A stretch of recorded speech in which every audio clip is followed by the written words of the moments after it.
ಎಲ್ಲರಿಗೂ ನಮಸ್ಕಾರ. ನಾನು ರಾಜೇಶ್ವರಿ. ರಾಜಿ ಅಡುಗೆ ಚಾನಲ್ಗೆ ನಿಮ್ಮೆಲ್ಲರಿಗೂ ಸ್ವಾಗತ. ಇವತ್ತಿನ ಸ್ಪೆಷಲ್ ರೆಸಿಪಿ ಟೊಮೆಟೊ ಬಾತ್ ಹೇಗೆ ಮಾಡೋದು ಅಂತ ನೋಡೋಣ. ಕಡಿಮೆ ಸಾಮಗ್ರಿಗಳನ್ನು ಬಳಸಿ ಮಾಡೋ ಈ ಟೊಮೆಟೊ ಬಾತ್ ತುಂಬಾ ರುಚಿಯಾಗಿರುತ್ತೆ. ಮೊದಲಿಗೆ ಒಂದು ಕುಕ್ಕರ್ನಲ್ಲಿ 2 ಟೇಬಲ್ ಸ್ಪೂನಷ್ಟು ಎಣ್ಣೆನ ಸೇರಿಸಿ, ಎಣ್ಣೆ ಬಿಸಿಯಾದ ನಂತರ 1 ಟೀ ಸ್ಪೂನಷ್ಟು ತುಪ್ಪನ ಸೇರಿಸಿ, ಈಗ ಇದಕ್ಕೆ ಅರ್ಧ ಟೀ ಸ್ಪೂನಷ್ಟು ಸೋಂಪು, 3 ಪಲಾವ್ ಎಲೆ, ಅರ್ಧ ಟೀ ಸ್ಪೂನಷ್ಟು ಜೀರಿಗೆ, 3 ಲವಂಗ, 1.5 ಇಂಚು ಚಕ್ಕೆ, 1 ಏಲಕ್ಕಿ, ಸ್ವಲ್ಪ ಕಲ್ಲುವು, ಚೂರು ಮರಾಠಿ ಮೊಗ್ಗು, ಚೂರು ಅನಾನಸು ಹೂವನ್ನು ಸೇರಿಸಿ, ಇಷ್ಟು ಸ್ವಲ್ಪ ಬಿಸಿಯಾದ ನಂತರ 2 ಈರುಳ್ಳಿಯನ್ನು ಸಣ್ಣಗೆ ಕಟ್ ಮಾಡಿ ಸೇರಿಸ್ಕೊತಿದ್ದೀನಿ. ಈರುಳ್ಳಿಯನ್ನು ಸೇರಿಸಾದ್ಮೇಲೆ 3ರಿಂದ 4 ನಿಮಿಷ ಹೈ ಫ್ಲೇಮಲ್ಲಿ ಫ್ರೈ ಮಾಡ್ಕೋಬೇಕು. ನಂತರ ಇದಕ್ಕೆ 1.5 ಟೇಬಲ್ ಸ್ಪೂನಷ್ಟು ಶುಂಠಿ ಬೆಳ್ಳುಳ್ಳಿಯನ್ನು ಕ್ರಷ್ ಮಾಡಿ ಸೇರಿಸ್ಕೊಳ್ತಾ ಇದ್ದೀನಿ. ಶುಂಠಿ ಬೆಳ್ಳುಳ್ಳಿ ಸೇರಿಸಿದ ನಂತರ 3 ನಿಮಿಷ ಹೈ ಫ್ಲೇಮಲ್ಲೇ ಫ್ರೈ ಮಾಡ್ಕೋಬೇಕು. ನಂತರ 3 ಹಸಿಮೆಣಸಿನ್ಕಾಯನ್ನು ಕಟ್ ಮಾಡಿ ಸೇರಿಸ್ಕೊಳ್ತಾ ಇದ್ದೀನಿ.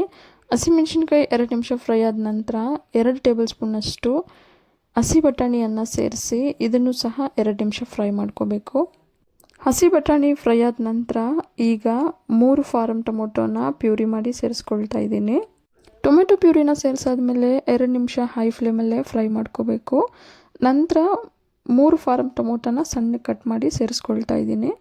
ಟೊಮೆಟೊ ಬೇಗ ಬೇಯೋದಕ್ಕೆ 1/4 ಟೀ ಸ್ಪೂನಷ್ಟು ಉಪ್ಪನ್ನು ಸೇರಿಸಿ ಟೊಮೆಟೊ ಪೂರ್ತಿಯಾಗಿ ಮೆತ್ತಗಾಗೋವರೆಗೂ ಬೇಯಿಸ್ಕೋಬೇಕು. ಈಗ ಟೊಮೆಟೊ ಎಲ್ಲ ಚೆನ್ನಾಗಿ ಬೆಂದಿದೆ. ಈಗ 1 ಚಿಕ್ಕ ಕ್ಯಾಪ್ಸಿಕಮ್ಮು, ಸ್ವಲ್ಪ ಕೊತ್ತಂಬರಿ, ಸ್ವಲ್ಪ ಪುದೀನಾನ ಸಣ್ಣಗೆ ಕಟ್ ಮಾಡಿ ಸೇರಿಸ್ಕೊಳ್ತಾ ಇದ್ದೀನಿ. ಕ್ಯಾಪ್ಸಿಕಮ್ಮು, ಪುದೀನ, ಕೊತ್ತಂಬರಿನ ಸೇರಿಸಿದ ನಂತರ 2 ನಿಮಿಷ ಫ್ರೈ ಮಾಡ್ಕೋಬೇಕು. ಇದರ ಜೊತೆಗೆ ಸ್ವಲ್ಪ ಮೆಂತ್ಯ ಸೊಪ್ಪನ್ನು ಸಹ ನೀವು ಸಣ್ಣಗೆ ಕಟ್ ಮಾಡಿ ಸೇರಿಸ್ಕೋಬೋದು, ತುಂಬ ಚೆನ್ನಾಗಿರುತ್ತೆ. ಈಗ 3 ಗ್ಲಾಸಷ್ಟು ಸೋನಾ ಮಸೂರಿ ಅಕ್ಕಿಯನ್ನು ಚೆನ್ನಾಗಿ ತೊಳೆದು 10 ನಿಮಿಷ ನೆನೆಸಿಟ್ಟಿದ್ದೆ, ಅದನ್ನು ಈಗ ಸೇರಿಸ್ಕೊಳ್ತಿದ್ದೀನಿ. ಅಕ್ಕಿಯನ್ನು ಸೇರಿಸಿದ ನಂತರ 1.5 ಟೀ ಸ್ಪೂನಷ್ಟು ಖಾರದ ಪುಡಿ, ಅರ್ಧ ಟೀ ಸ್ಪೂನಷ್ಟು ಧನಿಯಾ ಪುಡಿಯನ್ನು ಸೇರಿಸಿ ನಿಧಾನಕ್ಕೆ ಮೀಡಿಯಮ್ ಫ್ಲೇಮಲ್ಲೇ 2 ನಿಮಿಷ ಫ್ರೈ ಮಾಡ್ಕೋಬೇಕು. ಖಾರ ಜಾಸ್ತಿ ಇಷ್ಟಪಡೋರು ಇನ್ನೂ ಅರ್ಧ ಟೀ ಸ್ಪೂನಷ್ಟು ಖಾರದ ಪುಡಿಯನ್ನು ಎಕ್ಸ್ಟ್ರಾ ಸೇರಿಸ್ಕೋಬಹುದು. ಅಕ್ಕಿ ಎಲ್ಲ ಚೆನ್ನಾಗಿ ಫ್ರೈ ಆಗಿದೆ. ಈಗ ಇದಕ್ಕೆ 6 ಗ್ಲಾಸಷ್ಟು ಬಿಸಿ ನೀರನ್ನು ಸೇರಿಸ್ಕೊಳ್ತಾ ಇದ್ದೀನಿ. 3 ಗ್ಲಾಸ್ ಅಕ್ಕಿಗೆ 6 ಗ್ಲಾಸಷ್ಟು ನೀರನ್ನು ಸೇರಿಸ್ಕೊಂಡಿದ್ದೀನಿ. ಈಗ ರುಚಿಗೆ ತಕ್ಕಷ್ಟು ಉಪ್ಪನ್ನು ಸೇರಿಸಿ ನಿಧಾನಕ್ಕೆ ಒಂದ್ಸಲ ಮಿಕ್ಸ್ ಮಾಡಿ ಕುದಿ ಬರೋಕ್ಕೆ ಸ್ಟಾರ್ಟ್ ಆಗ್ತಿದ್ದಂಗೆ ಕುಕ್ಕರ್ ಲಿಡ್ಡನ್ನು ಮುಚ್ಚಿ 2 ವಿಸಿಲ್ ಕೂಗಿಸ್ಕೋಬೇಕು. 2 ವಿಸಿಲ್ ಬಂದು ಗ್ಯಾಸ್ ಎಲ್ಲ ರಿಲೀಸ್ ಆಗಿದೆ. ಬನ್ನಿ ಈಗ ಲಿಡ್ನ ಓಪನ್ ಮಾಡಿ ನೋಡೋಣ. ಬಿಸಿ ಬಿಸಿಯಾಗಿ ರುಚಿಯಾದ ಟೊಮೆಟೊ ಬಾತ್ ಈಗ ರೆಡಿಯಾಗಿದೆ. ಈ ಟೊಮೆಟೊ ಬಾತನ್ನು ರೈತ ಜೊತೆ ಅಥವಾ ಚಟ್ನಿ ಜೊತೆ ಸರ್ವ್ ಮಾಡ್ಕೋಬಹುದು. ನಾನಿವತ್ತು ಈ ಟೊಮೆಟೊ ಬಾತ್ಗೆ ತೆಂಗಿನಕಾಯಿ ಚಟ್ನಿ ಮಾಡಿದ್ದೆ. ತುಂಬಾ ಕಡಿಮೆ ಸಾಮಗ್ರಿಗಳನ್ನು ಬಳಸಿ ಮಾಡಿರೋ ಈ ಟೊಮೆಟೊ ಬಾತು ತುಂಬಾ ರುಚಿಯಾಗಿರುತ್ತೆ.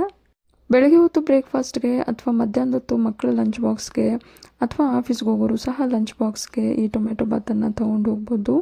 ಹೋಟೆಲ್ಗಳಲ್ಲಿ ಸಿಗೋ ಟೊಮೆಟೊ ರೈಸ್ಗಿಂತ ಈ ಟೊಮೆಟೊ ಬಾತ್ ತುಂಬಾ ರುಚಿಯಾಗಿರುತ್ತೆ. ಇವತ್ತಿನ ಈ ರೆಸಿಪಿ ನಿಮಗೆಲ್ಲ ಇಷ್ಟ ಆಗಿದೆ ಅಂದ್ಕೊಂಡಿದ್ದೀನಿ. ಇಷ್ಟ ಆಗಿದರೆ ಈಗಲೇ ಒಂದು ಲೈಕ್ ಮಾಡಿ, ಹಾಗೆ ನಿಮ್ಮ ಫ್ಯಾಮಿಲಿ ಆ್ಯಂಡ್ ಫ್ರೆಂಡ್ಸ್ ಜೊತೆ ಶೇರ್ ಮಾಡಿ. ಮತ್ತಷ್ಟು ಸುಲಭ ಹಾಗೂ ರುಚಿಕರ ರೆಸಿಪಿಗಳಿಗೋಸ್ಕರ ರಾಜಿ ಅಡುಗೆನ ಸಬ್ಸ್ಕ್ರೈಬ್ ಆಗೋದನ್ನು ಮರಿಬೇಡಿ. ಮತ್ತಷ್ಟು ರುಚಿಯಾದ ರೆಸಿಪಿಗಳೊಂದಿಗೆ ಮುಂದಿನ ವಿಡಿಯೋದಲ್ಲಿ ಸಿಗೋಣ. ಧನ್ಯವಾದಗಳು.